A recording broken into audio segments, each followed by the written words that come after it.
This is a change of scene, isn't it? Oh no.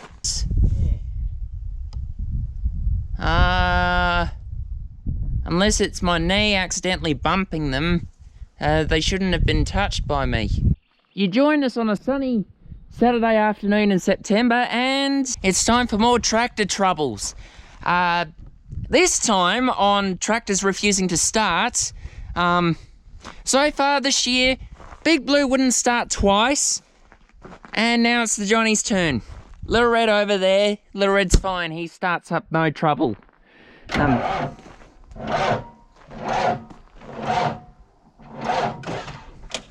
for context, this is our John Deere 7810, that's our New Holland TJ375, and that's Little Red, the JX70 over there. The 7810 is normally our main front wheel assist tractor, so it does all the heavy lifting and stuff, so that in this instance it'd be that sprayer over there and ploughing and all that sort of stuff. But well, it's Firebreaks season, and I do believe the cutoff is next weekend. It's getting close to October, so we have to get our Firebreaks and stuff sorted, and the Firebrake tractor does not want to go.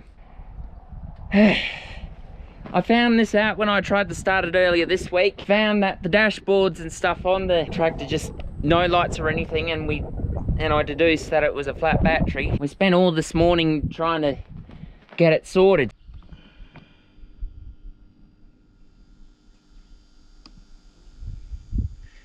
Well, I had to go and take the loader over the river and clear some of that pine trees on the Firebreaks. Maybe some more down the middle. While we get them sheep in and give them a mineral bench. I suppose. Righto, so you joined us on the next morning, and the good news is the Johhny will start. We've gone out and we've pumped the tyres up on the John Shearer plough, but small problem, we can't lift the hitch. So Dad's gonna take the Johhny out after we get the battery cover over there put back on here. I'm gonna grab Little Red and we're gonna use the forklift to try and lift the hitch so we can hook it up to the back of here. And then we've got to make sure that the plough actually ploughs, because if it ploughs, it's all good. That means we can start, take it home, have some lunch, and then go do a couple of laps around and work our way out the paddock. If not, then we're gonna have to wait for the rain, which is next Friday. In which case we'll need to do a jump cut. So far, Little Red has not failed to start, at least when I've tried it, once this year. So none at all. Hopefully it starts. What did I tell you? So, don't mind the cobwebs a bit. Spiders have been making a mess of all the tractors, including, well, all three of them and that Chamberlain over there that we still haven't done anything with for the past couple of years. Dad's over there, I reckon. We'll do a finger snap and we'll see you out there. Right, here we are at the plough. And as you can see, Dad's in the tractor. Little Red's lifted up that hitch. Hopefully we can hold it so that the Johhny can hook it on.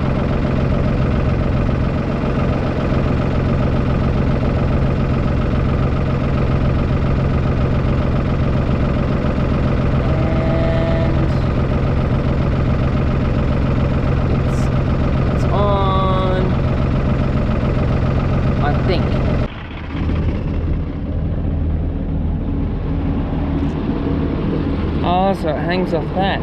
That explains the oil that I felt when I tried lifting the hitch off this earlier.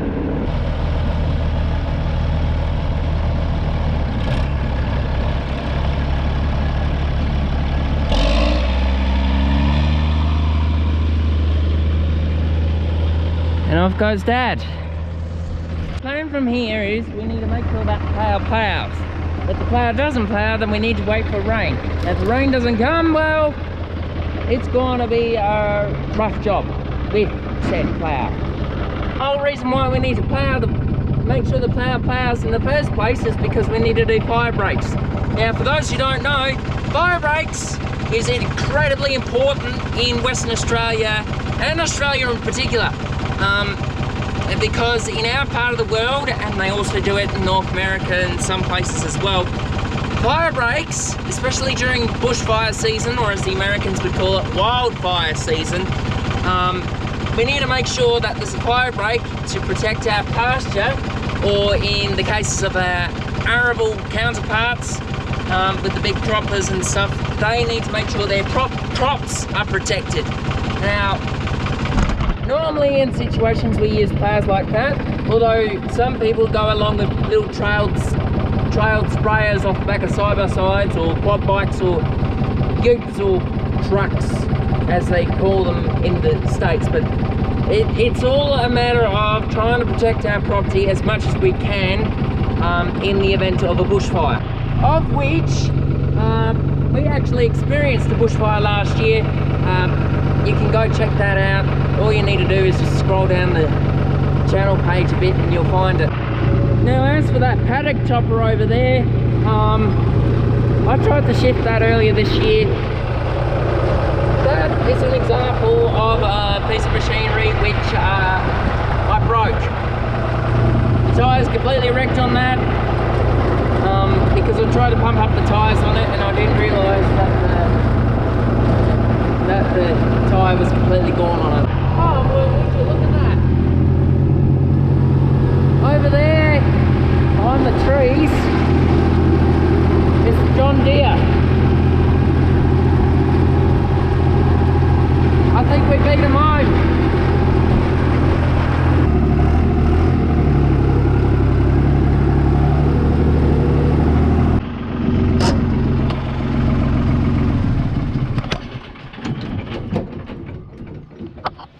I do believe that's Little Red 3.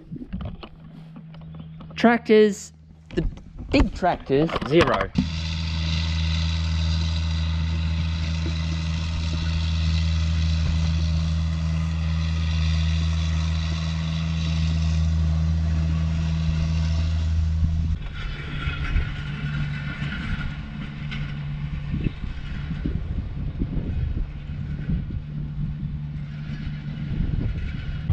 So how'd you get on?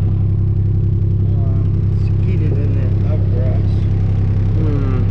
And when it skidded over here somewhere, head driver, what do you do? True.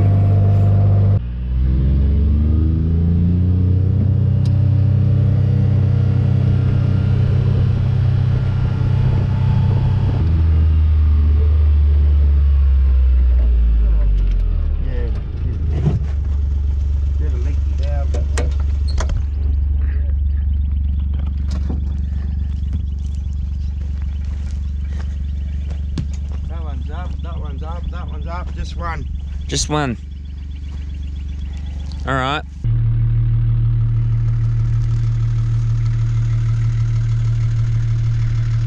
Righto, so it's Saturday morning, and out of all the tyres on this plough, it's just this one that's proving to be an issue.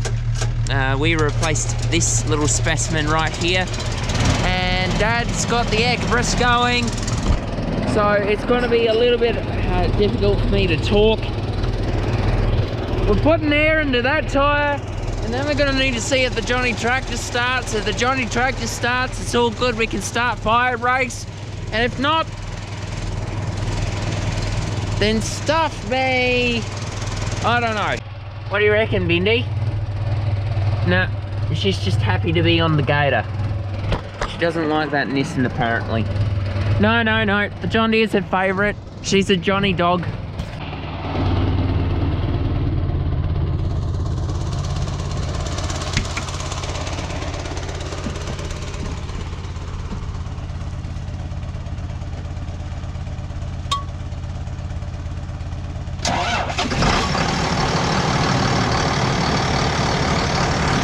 It's pretty clear to say that we're using a lot of John stuff today, because that's Johhny tractor, that's Johhny plow, that's Johhny gator. yeah, you can see why I was known as the Johhny Man for quite a few years. Oh no. That valve's not good. Righto. So that back tyre there, yeah, we tried to replace the seal for it.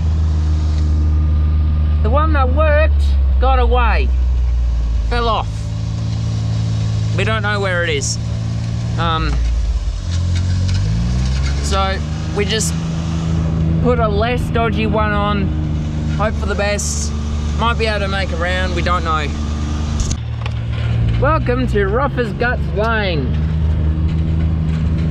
where everything's so rough caused by the love grass there that, yeah,